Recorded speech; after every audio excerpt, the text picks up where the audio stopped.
Alors suite des opérations, donc je vais découper la tôle de chaque côté comme ça. Alors celle-là elle est déjà un petit peu pourrie, hein, on la voit.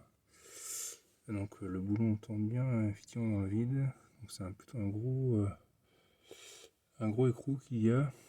Et de ce côté-là la cage elle est complètement explosée. Du coup je vais essayer carrément de souder en fait l'écrou au support et puis ressouder après la plaque. Et de l'autre côté effectivement la cage, il reste un bout de cage. Voilà. Et donc de l'autre côté, on voit en fait il reste un bout de cage, je sais pas si on peut le voir, c'est pas évident. Voilà, on voit qu'il y a un bout de cage de reste. Bon, les écrous, les boulons sont enfin sortis.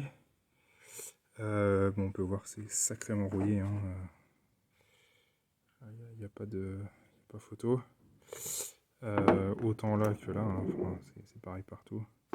L'autre pareil. Et donc du coup la solution pour sortir ça, en tout cas avant de souder, est-ce que je peux mettre la lampe?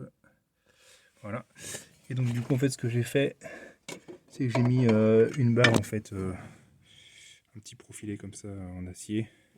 J'en ai mis de chaque côté comme ça de l'écrou, enfin avec d'autres bouts de fer éventuellement, voilà. Donc une pointe de tournevis de façon à ce que ça empêche la rotation de l'écrou, du WD-40 du coup, puisqu'on peut accéder directement à l'intérieur de la cage là, et donc du coup j'ai pu les sortir. Donc ce fut pas une partie de plaisir, hein, on va pas se mentir.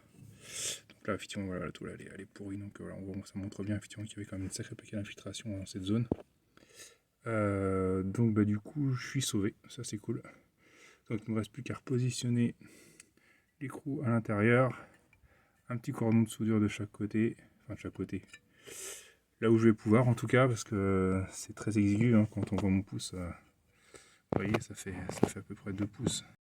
Voilà côté droit, donc du coup c'est à peu près similaire, sauf qu'effectivement il reste une espèce de cage là qui tenait normalement l'écrou. Donc je vais la laisser comme ça, je ne veux pas me casser la tête, je vais ressouder, je la remettrai dessus, je mettrai un point de soudure au pire. Bon voilà, c'est soudé, c'est très moche. J'ai soudé l'écrou avec le support et puis après j'ai remis la cage qui traînait dedans, j'ai ressoudé dessus, bon, c'est plus pour la forme qu'autre chose. Un peu d'andirouille, je vais bourrer cette graisse et puis ça sera très bien, je referme. Voilà le résultat une fois ressoudé. C'est très loin d'être parfait, soudé et moellé. Donc c'est la première fois que je soude, enfin c'est les premières fois que je soude, donc il y a largement moyen de faire mieux, mais ça ira très bien. Donc un petit coup de Blackson par-dessus ça. Bon voilà le résultat une fois blacksonné, avec une petite peinture dessus pour histoire d'être un peu ton sur ton au niveau du rouge du châssis. Bon le noir ressort un petit peu, ça adhère un peu mal la peinture sur le Blackson, mais c'est un petit peu trop frais, je pense que c'était pas assez sec. Mais bah, le résultat n'est pas si mal que ça, hein. On voit à peu près. Donc je vais vous montrer justement l'autre côté juste après. J'en ai profité pour repeindre les durites de DA, je les ai poncés et gratté la rouille de surface. J'ai mis une petite peinture par dessus. On peut voir aussi là le résultat, c'est pas parfait mais ça fait l'affaire. Et l'autre côté pareil, je trouve que j'ai mieux réussi de ce côté là. Donc on voit plus grand chose une fois ressoudé, c'est plutôt propre.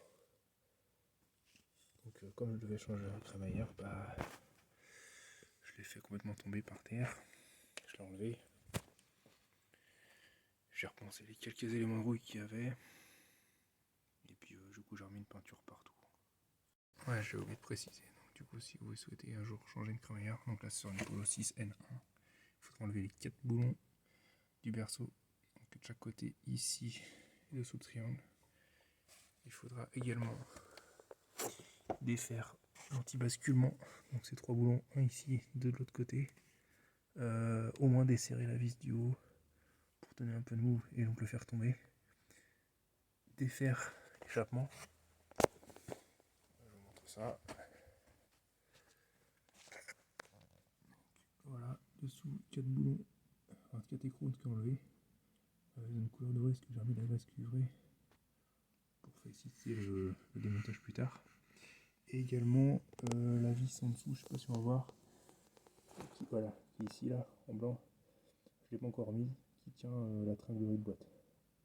Voilà. Et puis après, enfin, dessous il y a 4 vis pour tenir la crémière, donc 2 ici, de chaque côté.